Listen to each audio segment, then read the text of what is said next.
Nés de l'union de la terre et de la roche, les trolls surgirent des profondeurs des montagnes il y a des milliers d'années. Pendant longtemps, ils vécurent en harmonie avec les humains. Mais l'arrivée d'un nouvel ordre en Europe brisa cet équilibre. En Norvège, un nouveau roi, connu sous le nom de Saint Olave, reçut la mission de christianiser le pays. Selon cette nouvelle foi, il n'y avait plus de place sur terre pour ces créatures primitives. Lors d'une expédition à travers les forêts, Olave força les trolls à quitter leurs montagnes et les exposa à la lumière du soleil.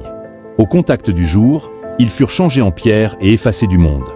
Depuis son enfance, Nora avait entendu ces récits racontés par son père. Elle grandit en croyant que les trolls avaient réellement existé, avant de finir par penser qu'il ne s'agissait que de simples légendes. 30 ans plus tard, sa cabane est soudain envahie par un agent du gouvernement. Elle l'attaque, puis reconnaît la voix d'Andreas Isaacson, un ancien collègue, venu lui proposer une mission secrète pour l'État. La dernière fois qu'ils s'étaient vus, ils travaillaient dans la même équipe pour capturer un troll échappé dans les montagnes de Norvège. Mais après avoir découvert ce que le gouvernement comptait faire de la créature, Nora avait décidé d'abandonner le projet. Cette fois, les agents ont identifié l'existence d'un troll encore plus gigantesque et bien plus dangereux. Pour honorer la mémoire et le travail de son père, Nora accepte de reprendre la mission. À bord de l'hélicoptère qui la transporte vers les montagnes, elle signe un accord de confidentialité. Ce qu'elle s'apprête à voir ne devra jamais être révélé au public. À son arrivée à Vemork, Nora rencontre les professeurs Muller et Wangel, puis est conduite jusqu'au troll qu'ils ont réussi à capturer. En hommage aux trolls primordiaux de la mythologie, les scientifiques l'ont baptisé Joden. Des lumières UV entourent la zone, capables de le changer instantanément en pierre s'il se réveille. C'est alors que la docteure Marion apparaît et se présente comme la chef du projet. Docteur en biologie évolutive, elle dirige les recherches depuis 2 ans. Selon elle, Joden n'a pas été éliminé, mais plongé en hibernation. Un battement de cœur a été détecté dans son corps. Tant que son pouls reste faible, il demeure inconscient, permettant aux scientifiques de mener leurs expériences. Après de longues analyses ADN, les scientifiques arrivent à une conclusion troublante. Les trolls seraient biologiquement plus proches des arbres que des humains. Avant de commencer le travail, Andreas emmène Nora rencontrer Siggy et lui annonce qu'ils attendent un enfant. La nouvelle la surprend, car elle ignorait totalement que ses anciens collègues s'étaient mariés. Andreas lui révèle ensuite que son équipe a mis la main sur plusieurs documents anciens attestant de l'existence des trolls, dont la loi des trolls de Saint Olave. Le texte est incomplet, une partie ayant disparu, mais son intention reste limpide. Les trolls doivent être chassés de la surface de la Terre. En lisant ces écrits, Nora comprend que les récits de son père disaient la vérité. Poussée par la curiosité, elle s'approche du géant. En le touchant, elle se met à fredonner une ancienne mélodie. Le pouls de Joden s'accélère aussitôt. Contre toute attente, le troll ouvre les yeux, laissant Nora figée face à lui. Alertée par son réveil, les scientifiques activent les lampes UV pour le changer de nouveau en pierre avant qu'il ne brise ses chaînes. Mais Marion, refusant de voir son sujet détruit, renverse volontairement de l'eau sur le panneau de contrôle, provoquant un court-circuit qui neutralise le système. Au même instant, Nora se précipite vers l'ascenseur tandis que tout le personnel se met en alerte et évacue la base en urgence. Grâce à sa force colossale, Joden parvient à briser ses chaînes et provoque l'effondrement d'une partie du complexe. Malgré la chute, Nora survit et Andreas l'aide à se libérer. À cet instant, ils assistent impuissants à la mort du docteur Wangel, écrasé par le troll, et empruntent un passage secondaire pour fuir le bunker. Une fois à l'extérieur, l'équipe découvre Joden en train de pulvériser les murs de l'installation. Le géant est libre. Sentant la neige tomber sur sa peau, il comprend qu'il a retrouvé son territoire naturel et s'enfonce lentement dans la forêt. Quelques heures plus tard, le major Chris et ses hommes escortent le groupe jusqu'au Premier ministre Brinchement. Lors de la réunion, les scientifiques apprennent que le gouvernement a décidé d'éliminer le troll afin de protéger la population norvégienne. Nora assiste, impuissante, à la répétition d'une erreur vieille de plusieurs siècles. Après un court moment de réflexion, elle décide d'agir et propose à Andreas de l'accompagner. Parvenant à convaincre Chris de les intégrer à la mission, Nora et son partenaire montent à bord d'un hélicoptère militaire équipé de lampes UV, tandis que Marion choisit de les suivre. Cette nuit-là, alors qu'un groupe de jeunes Norvégiens fait la fête lors d'un concert de musique électronique, le sol se met soudain à trembler, avant qu'une créature gigantesque ne transperce le plafond. En voyant la créature envahir l'espace du concert, les jeunes commencent à filmer, incapables de croire à ce qu'ils voient. Mais lorsque Joden tend la main pour les attraper, la panique éclate. Chacun cherche une issue dans le chaos. Certains sont dévorés avant que le major Chris et son unité n'interviennent à temps pour contenir l'attaque.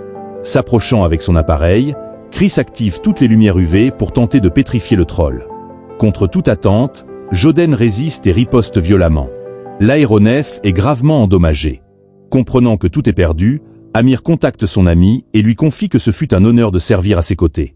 Témoin de la mort de son compagnon, Chris envisage un affrontement jusqu'au bout. Mais réalisant que cela mettrait d'autres vies en danger, il ordonne la retraite. Impuissant, il regarde Joden s'éloigner sans pouvoir l'arrêter. Le lendemain matin, Chris accompagne l'équipe de Nora jusqu'aux montagnes de Dovra, là où se trouvait autrefois la prison du roi troll. Pendant ce temps, dans la vallée de Gudbrandsdalen, Lars et son chien sentent la terre trembler. Un troll approche. Sans dévier de sa route, la créature piétine la maison du vieil homme. Une fois arrivé sur place, Nora explique que cet endroit a été construit par les chrétiens comme un piège destiné au roi des trolls.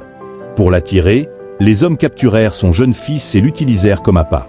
Lorsque le roi vint le récupérer, il fut piégé. Selon les légendes, le roi des trolls aurait survécu.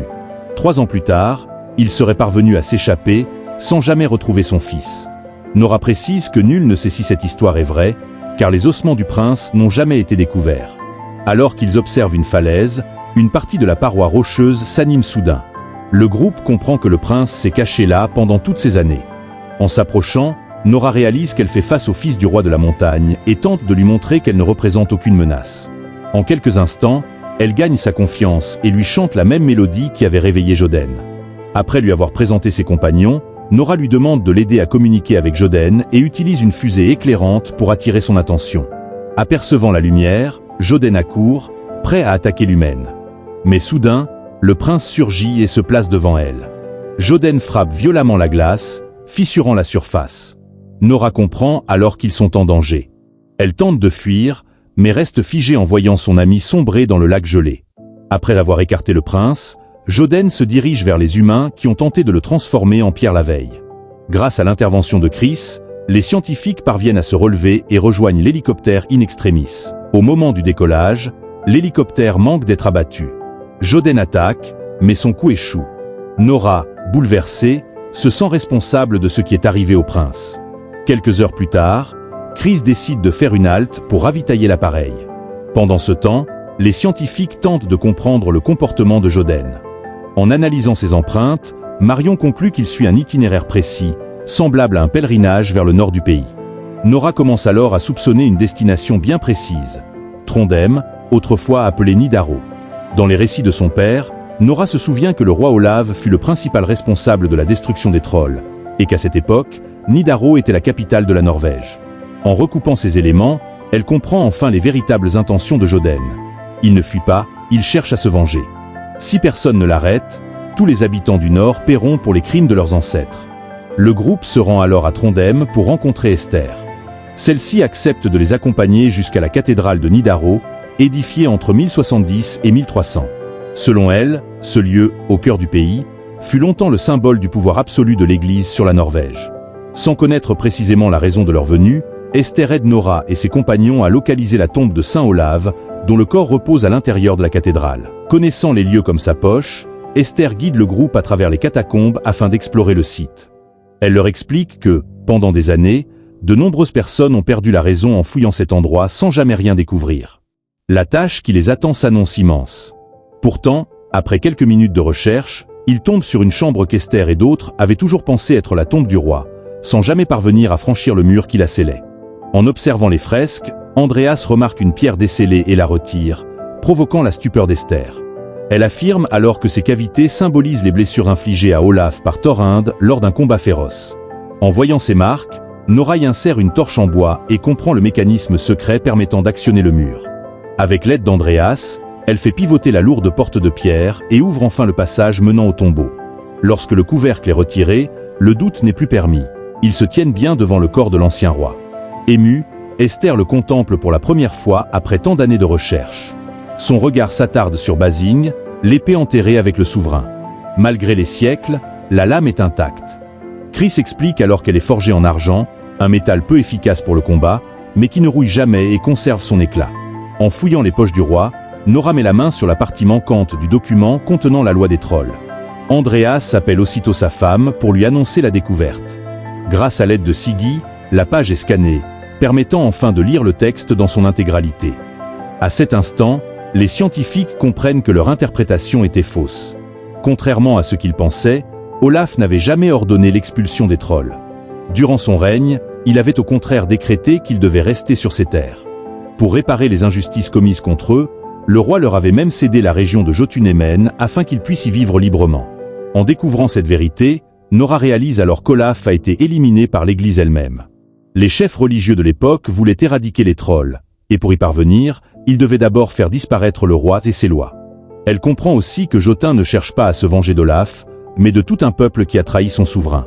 Ce matin-là, les chaînes d'information diffusent en boucle les images de la catastrophe provoquée par le troll. Le nombre de victimes est immense. Les vidéos de la créature envahissent les réseaux sociaux, plongeant le pays dans la peur et la panique. Lorsque le Premier ministre apprend que le monstre se dirige vers Trondheim, il organise une conférence de presse et annonce l'évacuation totale de la ville, la déclarant perdue. Sur ordre du commandement, Chris se prépare à quitter les lieux avec son équipe, car l'ennemi atteindra Trondheim dans moins de 2 heures. Mais juste avant de monter dans l'hélicoptère, Nora et ses compagnons prennent conscience d'une chose terrible. Si Trondheim tombe, c'est toute la Norvège qui disparaîtra. Ils décident alors de rester et d'affronter l'inévitable. La prochaine étape consiste à découvrir quelles armes peuvent réellement arrêter les trolls. Andreas affirme alors que les cloches des églises peuvent ralentir ces créatures. En relisant l'ancien journal de son père, où il avait consigné toutes ses recherches, Nora découvre qu'une lame nommée Biazing était utilisée depuis des siècles pour les combattre. Chris intervient et rappelle que le seul véritable avantage de l'argent est qu'il ne se corrode pas. Nora décide alors de mettre cette théorie à l'épreuve. Elle plonge une dague en argent dans de l'eau bénite, puis entaille le fragment de roche qu'elle conserve depuis des années. La pierre se fend instantanément. Elle comprend alors une vérité capitale. Seule l'eau bénite permet de blesser et d'éliminer un troll. Mais pour vaincre Joden, ils auront besoin de renforts. Marion choisit donc de demander l'aide des habitants restés en ville. Bien que la majorité ait déjà été évacuée, ceux qui sont encore là acceptent de se battre. Avec l'aide de l'armée, Chris met en place des pièges autour de la cathédrale et vide entièrement ses réserves d'eau bénite. Peu après, les soldats prennent position devant l'édifice, prêts à livrer la bataille finale. C'est alors que Joden fait son entrée en ville, et chacun de ses pas fait trembler le sol. Après avoir détruit un bâtiment près de l'église, le troll est soudainement assourdi par le son des cloches. Pris de douleur, il se couvre les oreilles, et Chris ordonne aussitôt à ses hommes d'ouvrir le feu. Pour stopper l'attaque, Joden arrache un arbre et le projette sur le clocher. Par chance, Esther et Andreas parviennent à s'échapper juste avant que la cloche ne s'effondre, tandis que le géant avance vers ses ennemis. Voyant ses alliés en danger, Chris ordonne la retraite et attend que Joden s'approche. Dès que le monstre franchit la barrière, le major déclenche les explosifs, faisant éclater les réservoirs. Mais malgré l'explosion, l'eau bénite ne suffit pas à l'éliminer. Comprenant que le plan a échoué, Nora et les autres tentent de fuir. Quand soudain, un rugissement retentit. Le prince est encore en vie. Sentant la présence d'un autre troll, Joden abandonne la poursuite et se dirige vers son plus grand rival. Mais le combat est inégal. Joden est plus massif, plus ancien et bien plus expérimenté. Le prince n'a aucune chance. Inquiète pour son allié, Nora décide d'intervenir, tandis que Marion rappelle que la seule solution reste l'eau bénite. Au fil du combat, le prince s'affaiblit et comprend qu'il affronte un ennemi invincible. Lorsqu'il ne reste plus qu'une seule bombe, Andreas décide de survoler le lac en hélicoptère pour tenter de jeter le réservoir directement dans la bouche du troll. Pendant ce temps, Nora tire sur Joden afin de détourner son attention et l'empêcher d'achever le prince. Après avoir saisi une arme, Marion décide de rejoindre son ami, tandis que Chris survole le champ de bataille. En chemin, il manque presque de perdre le réservoir, mais Andreas parvient à le récupérer. Le problème, il laisse tomber le détonateur, et désormais, il faudra déclencher la bombe manuellement. Chris tend alors une grenade à son ami et lui explique qu'il faudra retirer la goupille quelques secondes avant que le réservoir n'atterrisse dans la bouche du monstre. Après plusieurs minutes à subir les assauts et à manquer d'air, le prince cesse de bouger, et Nora pense qu'il s'est noyé. Voyant Joden s'avancer vers elle, Marion prend la fuite, mais Nora continue de tirer, refusant d'abandonner son ami. Alors qu'elle est sur le point d'être écrasée, l'hélicoptère arrive et Andreas appelle sa femme. Déterminé à sauver son pays et à offrir un avenir sûr à son fils, il sait qu'il devra se sacrifier et dit au revoir à Siggy. Après cet adieu, le scientifique serre le réservoir contre lui et plonge dans la gueule du monstre. En tombant, il retire la goupille de la grenade. Quelques secondes plus tard, l'explosion retentit dans Joden et l'eau bénite se répand sur son corps, le faisant commencer à se désintégrer. Voyant son ennemi affaibli, le prince émerge du fond du lac et arrache le cœur de Joden de ses propres mains. À cet instant, le corps du monstre commence à se désintégrer et il est enfin vaincu. Soulagée de savoir son pays en sécurité, Nora éclate en sanglots et pleure profondément la mort d'Andreas, qui s'est sacrifié pour offrir un avenir à des millions de Norvégiens, y compris son fils. Quelques mois plus tard, Léonard naît, et Siggy peut compter sur le soutien de ses amis pour lui offrir la meilleure vie possible. Après avoir accompli sa mission, Nora retourne dans sa cabane isolée au cœur des montagnes et reçoit, de temps en temps, la visite de son ami troll. Alors, que pensez-vous de ce film? Laissez votre avis dans les commentaires. Et si vous avez aimé la vidéo, n'oubliez pas de vous abonner pour d'autres résumés de films.